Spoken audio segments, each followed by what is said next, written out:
ഹൈക്കോടതി ഇരട്ട ജീവപര്യന്തം വരെ വിധിച്ച പ്രതികൾക്ക് 3 വർഷം വരെ പരോൾ അനുവദിക്കുക എന്നെല്ലാം പറഞ്ഞാൽ ഇരട്ട ജീവപര്യന്തം ശിക്ഷ അനുഭവിക്കേണ്ട പ്രതികൾ പലവട്ടങ്ങളിലായി ലഭിച്ച പരോൾ കണക്കാക്കിയാൽ 1000-ലേറെ ദിവസങ്ങൾ പുറത്തു കഴിയുക. കേരളം മനസാക്ഷിയെ നടുക്കിയ TP ചന്ദ്രശേഖരൻ വധക്കേസിലെ പ്രതികളോടാണ് ഈ കരുണയും ആർജവവും പിണറായി സർക്കാർ കാണിച്ചത്.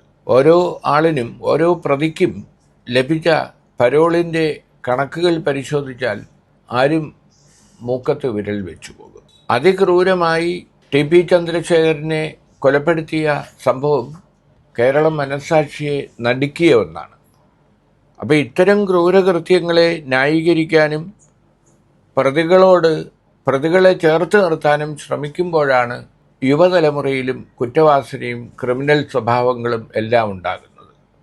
ഉദാഹരണത്തിന് നമ്മുടെ വയനാട്ടിലെ വെറ്ററിനറി കോളേജിലെ സിദ്ധാർത്ഥനെ അതിക്രൂരമായി കൊലപ്പെടുത്തിയ SFI നേതാക്കളെ ന്യായീകരിച്ചുകൊണ്ട് ഇന്നും SFIയുടെ സംസ്ഥാന നേതാവ് ആർഷോ സംസാരിക്കുന്നത് കണ്ടു. CBIയുടെ അന്വേഷണ റിപ്പോർട്ടിൽ മരിച്ചുപോയ സിദ്ധാർത്ഥനെതിരെ പരാമർശമുണ്ടെന്നും ഒരു വിദ്യാർത്ഥിനിയോട് മോശമായി സിദ്ധാർത്ഥൻ പെരുമാറിയിരുന്നു എന്നും SFIക്കാരല്ല അതിന് ഉത്തരവാദികൾ എന്ന തരത്തിലാണ് റിപ്പോർട്ടെന്നും ആ CBI റിപ്പോർട്ടിനെ കുറിച്ച് മാധ്യമങ്ങൾ ചർച്ച വെച്ചില്ല എന്നുമാണ് അദ്ദേഹത്തിൻ്റെ കണ്ടെത്തൽ. ആലോചിച്ചു നോക്കൂ, എല്ലാ തെറ്റുകളും ചെയ്യുകയും എന്നിട്ട് ആ തെറ്റിനെ ന്യായീകരിക്കുകയും ചെയ്യുന്ന ഒരു സർക്കാരും പോലീസും അവരുടെ വിദ്യാർത്ഥി സംഘടനയും. അതുതന്നെയാണ് ഇപ്പോൾ ഏറ്റവും ഒടുവിൽ കോട്ടയം മെഡിക്കൽ കോളേജിൽ നഴ്സിംഗ് വിദ്യാർത്ഥികൾ, ജൂനിയറായ വിദ്യാർത്ഥികളെ അതിക്രൂരമായി അവരുടെ ജനനേന്ദ്രിയത്തിൽ പോലും മുറിപ്പാടുകൾ ഉണ്ടാക്കി രസിച്ച ശരിക്കും ക്രിമിനലുകളായ ആളുകളുടെ ക്രൂരകൃത്യങ്ങൾ പുറത്തു വന്നത്. അപ്പോഴും SFI പറയുന്നത് അവരാരും SFI അല്ല എന്നാണ്. അത് പൊതുസമൂഹത്തിന് മുന്നിൽ തങ്ങളവരെ തള്ളിപ്പറയുന്നു എന്ന് കാണിക്കാൻ വേണ്ടി KSUവിനോടും ABVPയോടും എല്ലാം ഒപ്പം ഇന്ന് SFIക്കാരും പ്രകടനം നടത്തി, ആ കോളേജിലേക്ക് പ്രകടനം നടത്തി. അങ്ങനെ പ്രകടനം നടത്തിയത് കൊണ്ടൊന്നും ഈ യഥാർത്ഥ കുറ്റവാളികളെ രക്ഷിക്കാനോ അവരെ നിയമത്തിൽ നിന്ന് ഊരിയെടുക്കാനോ ഒന്നും ഈ വിപ്ലവ പ്രസ്ഥാനങ്ങൾക്ക് കഴിയില്ല. നമ്മൾ TP ചന്ദ്രശേഖരൻ വധക്കേസിലെ ഓരോ പ്രതിക്കും ലഭിച്ച പരോൾ ദിവസങ്ങൾ നോക്കൂ. KC രാമകൃഷ്ണന് 1081 ദിവസമാണ് പരോൾ ലഭിച്ചത്.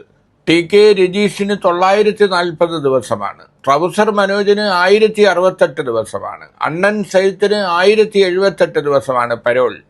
ഷാഫിക്ക് 656 ദിവസമാണ്. ഷിനോജിന് 925 ദിവസമാണ്.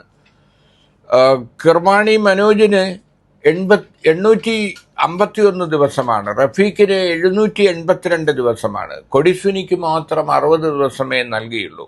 അനൂപിന് 900 ദിവസമാണ്. കൃഷ്ണൻ എന്ന് പറയുന്ന പ്രതിക്ക് മാത്രമാണ് ഏറ്റവും കുറഞ്ഞ പരോൾ ലഭിച്ചിരിക്കുന്നത്, 10 ദിവസം.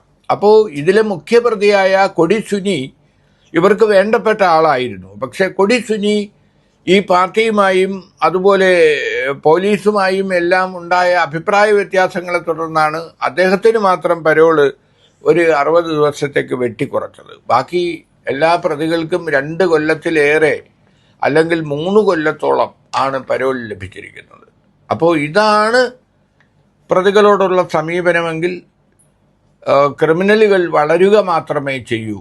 അത് തന്നെയാണ് പരിഹരിക്കപ്പെടേണ്ടതാണ്. ഇപ്പോൾ KK രമ MLA, ചന്ദ്രശേഖരൻ്റെ ഭാര്യ KK രമ MLA ഇതിനെതിരെ നിയമ പോരാട്ടവുമായി രംഗത്ത് വന്നിട്ടുണ്ട്. മുൻ ആഭ്യന്തരമന്ത്രി രാധാകൃഷ്ണൻ ചോദിച്ച ചോദ്യത്തിന് മറുപടിയായിട്ടാണ് മുഖ്യമന്ത്രി ഈ പരോളിൻ്റെ കണക്കുകൾ നിയമസഭയിൽ തിരുവഞ്ചൂർ രാധാകൃഷ്ണന് മറുപടിയായി നൽകിയത്.